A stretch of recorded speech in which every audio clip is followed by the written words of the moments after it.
Bismillahirrahmanirrahim. Assalamualaikum warahmatullahi wabarakatuh. Sabahul khair. Kaifa halukum? Alhamdulillah. Baik, sebelum kita memulai pembelajaran pada pagi hari ini, mari kita berdoa. Qabla ta'alun doa awal. Bismillahirrahmanirrahim. Rabbi shrah li sadri wa yassir li amri wahlul 'uqdatam min lisani yafqahu qawli. Rabbana zidna ilman nafi'an warzuqna fahman zaidan. Rabbana zidna ilman nafi'an warzuqna fahman zaidan. Rabbana zidna ilman nafi'an warzuqna fahman zaidan. Allahumma ja'alna fi Baik, pada kesempatan kali ini ingin membahas materi yang berjudul biografi singkat tokoh ilmu hadis dan karya-karyanya.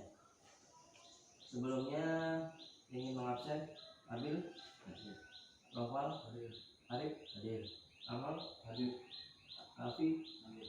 Baik. Sebelum memulai pembelajaran, ingin menyampaikan tujuan pembelajaran pada pagi hari ini. Yang pertama, peserta didik dapat menghargai semangat dan karya tokoh-tokoh hadis sebagai khazanah intelektual Islam. Kemudian yang kedua, peserta didik dapat mengamalkan sikap kritis dalam mempelajari tokoh hadis dan kitabnya. Yang ketiga, peserta didik dapat menganalisis biografi tokoh hadis dan kitabnya. Yang keempat, peserta didik dapat menyajikan hasil analisis biografi tokoh-tokoh hadis dan kitabnya. Setidaknya antum sudah mengenal tokoh-tokoh yang terdapat dalam karya-karya ilmu hadis. Di antaranya siapa yang antum ketahui tokoh-tokoh hadis? Imam Bukhari, kemudian Imam Syafi'i, kemudian Tirmidzi, kemudian Imam Malik, Imam Muslim dan sebagainya. Baik, pada kesempatan pagi hari ini kita akan berdiskusi atau membahas terkait dengan tokoh-tokoh hadis serta karya-karyanya, karya hadisnya. Mungkin sebagian antum sudah mengetahui daripada Sunan Imam Bukhari, yaitu Sahih Bukhari. Baik, silakan didiskusikan materi yang sudah antum pegang, dibahas. Mungkin ada beberapa hal yang tidak dimengerti, silakan ditanyakan.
Al-Muhdan, Al-Mansur, Al-Ilham, Al-Quna, Al-Qawaid, dan Al-Jam Yasai.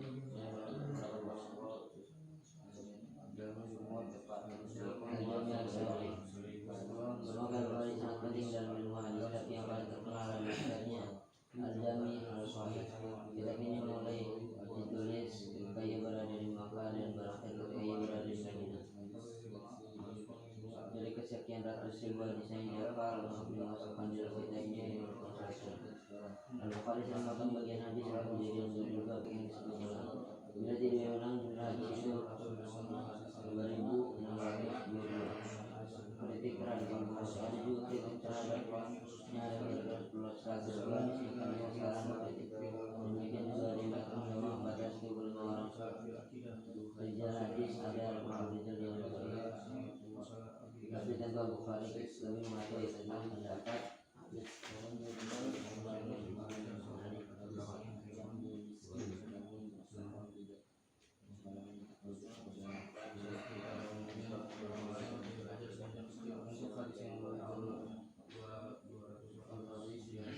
Baik, cukup.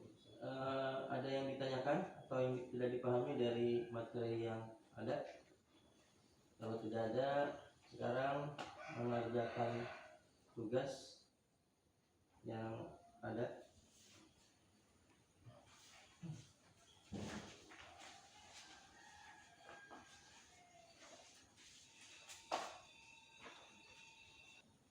Baik, selanjutnya kita evaluasi terkait dengan pengetahuan kalian semuanya. Masing-masing silakan menyebutkan karyanya yang tadi sudah disebutkan.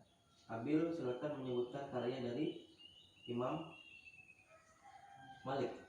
Ya, silakan berdiri.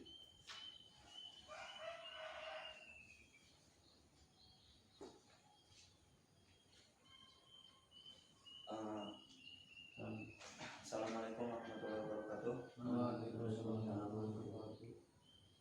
Jadi setelah yang saya baca tadi, bahwasanya Imam Malik itu mempunyai karya, telah mengarang satu kitab An-Nujum dan risalah fil aqaid, risalah fil aqidah, dan ada lagi itu tafsir Ligharib Al-Quran. Mungkin itu saja. Sekian dari saya. Wassalamualaikum warahmatullahi wabarakatuh. Ya, Arif, silakan. Karya dari Imam Bukhari.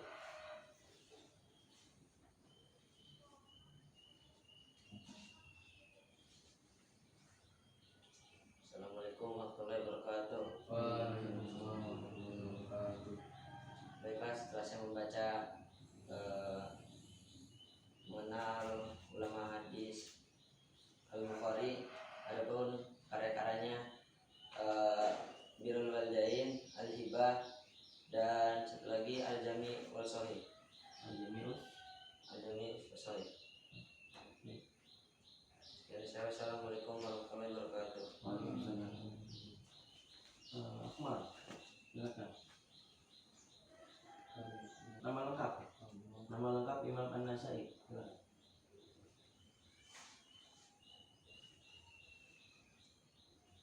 Assalamualaikum warahmatullahi wabarakatuh. Setelah saya membaca tadi, saya mengetahui bahwa nama lengkap Imam Nasai adalah Imam Al-Hafidh Ibnu Al-Hafidh Ibnu Abdul Rahman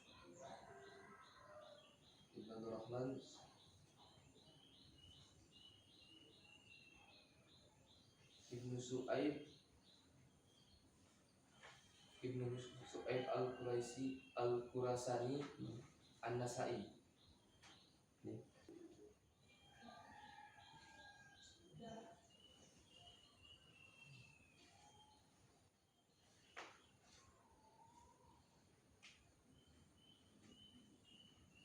Assalamualaikum warahmatullahi wabarakatuh. Waalaikumsalam.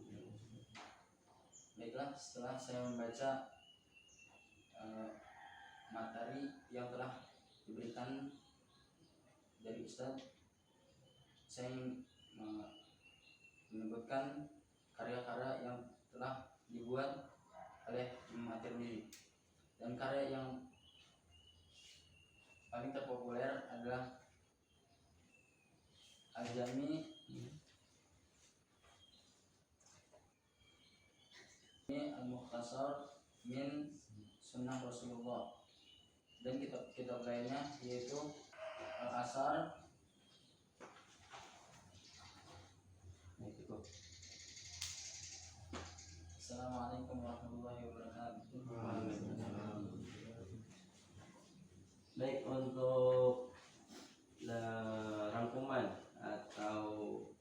kesimpulan dari materi pada pagi hari ini, yang pertama adalah kitab Al-Muwatta disusun selama hampir 40 tahun, dan Imam Malik keberatan kalau Al-Muwatta itu dijadikan sebagai kitab pegangan resmi bagi pemerintah, karena berarti kitab yang memuat pendapat lain harus dibuang.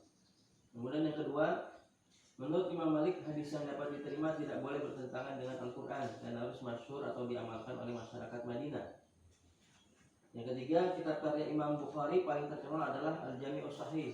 Kitab ini mulai ditulis ketika ia berada di Makkah dan berakhir ketika ia berada di Madinah. Kemudian yang keempat, Imam Ahmad bin Hambal adalah guru Imam Bukhari dan juga guru Imam Muslim. Imam Bukhari adalah juga guru Imam Muslim. Murid-murid Imam Muslim yang terkenal antara lain adalah Imam At-Tirmidzi, Ibnu Khuzaimah, Abdurrahman Ibnu Abi Hatim. Dan yang kelima, menurut Imam Abu Daud, hadis yang kurang sahih masih lebih berbobot dibanding pendapat ulama. Mungkin dari kesimpulan ini kita mengetahui banyak karya-karya yang telah dituangkan oleh para ulama kita, khususnya tokoh ilmu hadis, dan mereka sungguh sangat luar biasa dalam membuat karya-karyanya. Dan tingkatan sebuah ilmu itu adalah mencipta. Ya. Contohnya tokoh ulama-ulama kita itu tingkatan tertinggi dalam menciptakan sebuah karya. Dan itu adalah tujuan daripada ilmu. Ya, kalau seandainya kita sudah bisa menciptakan sesuatu ilmu. Mungkin itu saja yang bisa disampaikan untuk kesempatan kali ini. Mudah-mudahan apa yang kita pelajari bermanfaat. Kurang lebihnya mohon maaf.